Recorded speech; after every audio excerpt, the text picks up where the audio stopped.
Hey, basketball coaches and basketball players. My name is Alan from Al's Basketball Training, and today I'm going to talk about how you can save yourself from getting sick while playing basketball. So this is for all the players as well as the coaches who are either playing or obviously coaching basketball. So, number one, even if it's just the flu or this new COVID-19 coronavirus type of deal, it doesn't matter. These rules will apply now as well as in the future. And these are things that I used to do when I was a player and some of the things that I've learned over time that you can do as well. Now, when I was in high school, we had this one year where everyone was getting sick. There was the SARS pandemic going around, and we were all afraid. Believe me, there was a lot of racism. A lot of it was funny, and a lot of it was very, very mean. So don't be pegging this on certain nationalities or whatever.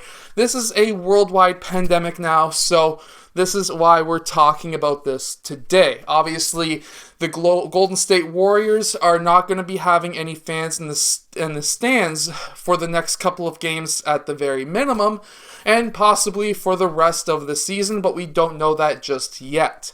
But we do know for at least a few games they will not be having any fans. But here are some of the ways that I was able to save myself from getting sick, and how if there's a bad flu going around or whatever, how I tell my players and what they are supposed to do to not get sick. Number one, and that is to wash your hands frequently. And I don't just mean, hey, in between, like after the game, go wash your hands. I mean, like when you're in school, when you're on lunch, go wash your hands before you eat. When you're if you're going out for lunch, go wash your hands before you eat, because we all know, hey, we shouldn't be touching our face all over the place, and because that gets you sick. Don't worry, I've washed my hands. But we know we shouldn't be touching our faces, but we don't usually think of, oh, well, I'm picking up this sandwich, and now these hands that are not supposed to be on our face are on the sandwich, which are going to be in our mouths. So definitely go wash your hands as frequently as possible. Use hand sanitizer if you would like, but as we all know, if you use hand sanitizer too much, it's going to do a few different bad side effects to your hands. Number one, it kills good germs that are there to kill bad germs, but also it dries your hands out. When I was working a job before I was doing this full time, I was at a point where I was using hand sanitizer maybe 10 to 15 times per day, and that really, really dries out your hands. It opens up cracks. You start getting hands that start bleeding because they're so dry, and that's really not good, because now, sure, they may be really clean because of the hand sanitizer, but now you're opening yourself up to different illnesses, which is not good. So definitely wash your hands over using hand sanitizer if you can. Now, with this whole coronavirus outbreak that's going on right now, definitely at halftime, you're probably going to the change room to talk strategy anyways. At least a lot of teams up here in Canada do that, and that's something I do as well. I take them away from the basketball court into a nice quiet location, and then I can talk strategy. What I want you to do now is, when you enter the change room, wash your hands. When you leave the change room, wash your hands again. That way, you're clean. But also, when you're on the bench, there's different hand sanitizers that you can have out there that are not going to be drying up your hands as much. I've seen some of these new hand sanitizers that also have kind of like a moistening stuff inside of them. And if you can't find that, I can't find a picture of it. If I found a picture of it, it would be up here. But if I don't have a picture up there, get some hand sanitizer, but also have some moistening cream for your hands as well, because obviously hand sanitizer is going to be drying them out. With the moistening cream, it's going to make them soft again, so that when you're going back on the basketball court, you can grip that basketball a lot better.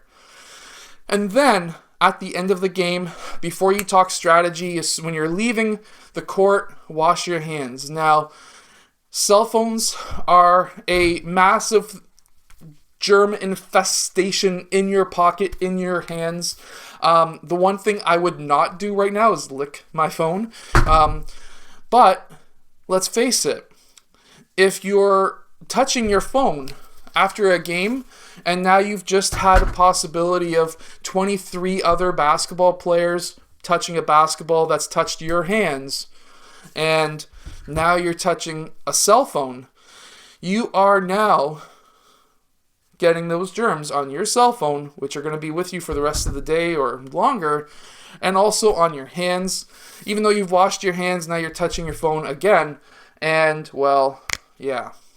So, what I would say is get some Lysol wipes, wipe it down quickly, and then you're fine. If you have a glass screen protector, you don't have to worry about rubbing away that screen softening, whatever clear stuff that they put on in the manufacturing process. Apple says that you're allowed to use Lysol wipes that don't have bleach and more than 70% alcohol. So if you have those, definitely use them. If you don't, have a screen protector, and it doesn't matter.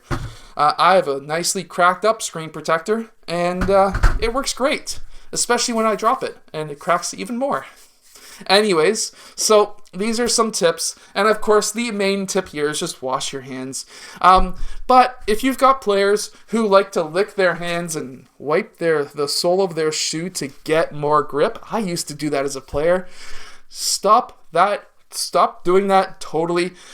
I'm going to give you a better way that I use now, and it seems just as disgusting, but it works even better, and that is using the sweat from your head, especially when you're fat like me, and you sweat like crazy, and then you can wipe your shoe. And also, I'm going to give you another handy tip that no other basketball player on your team or the other team is going to like you for, and that is if you find that your hands don't grip a basketball all that well because they're really dry, guess what?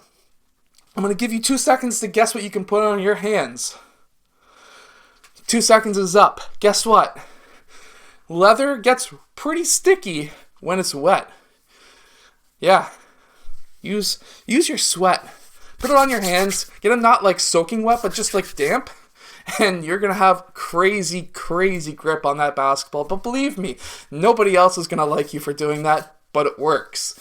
So I hope that helps you without you getting sick. And of course, this is touching your face, but this isn't. Or this isn't.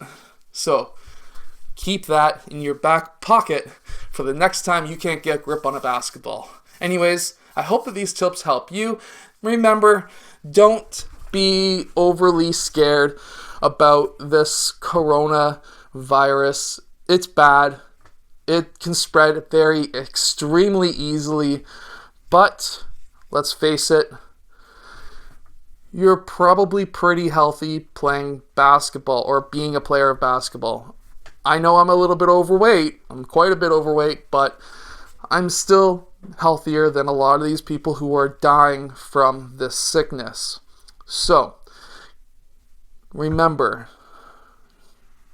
things happen for a reason, and if you're healthy, you don't have to worry. If you have underlying conditions like diabetes, cancers, things like that, you will have to worry, and you should be taking precautions of not going out in public. There's my telephone again. But try to keep in mind and try to stay positive about this whole ordeal. Anyways, I'll see you guys again later on today for the second video of the day.